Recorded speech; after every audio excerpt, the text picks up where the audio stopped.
আমাদের পশ্চিমবঙ্গে সব থেকে যেটা এখন সোশ্যাল মিডিয়ায় আলোচনা হচ্ছে সেটা হচ্ছে হকার উচ্ছেদ। হকার উচ্ছেদ নিয়ে অনেকের অনেক মন্তব্য।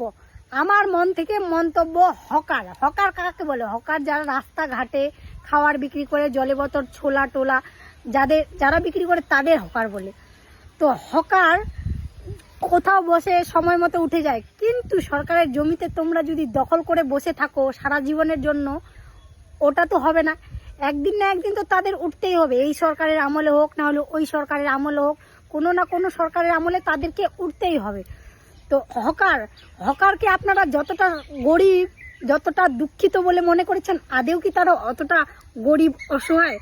আমাদের একটা মধ্যবিত্ত পরিবারের থেকে হকারদের ইনকাম অনেক, তাদের ব্যাংক ব্যালেন্স অনেক, চাইলেই তারা বড় বাড়ি বড় দোকান করে থাকতে পারে, কিন্তু করে না। তাদের ওই অভ্যাস তো তারা অমনি ব্যবসা করে খায়, অমনি ইনকাম করে। আর এক একটা হকারের ব্যবহার দেখলে বলার মতো না। তাদের সামনের দোকানে দাঁড়াতে দিবে না, তুমি যদি তার দোকানে কিছু না জলটা চাইলেও জলটাও দেয় না। আপনাদের সাথে কি এমন হয়েছে? আমার সাথে এরকমটা হয়েছে। তাই হকারদের নিয়ে অতটা দুঃখ বা শোক করার জন্য মন খারাপ করে লাভ নাই। তাদের উচ্ছেদ করা হয়েছে, তাদের জন্য অবশ্যই একটা ঘর বা বাসস্থানের নির্মাণ করার ব্যবস্থা করছে আমাদের মুখ্যমন্ত্রী।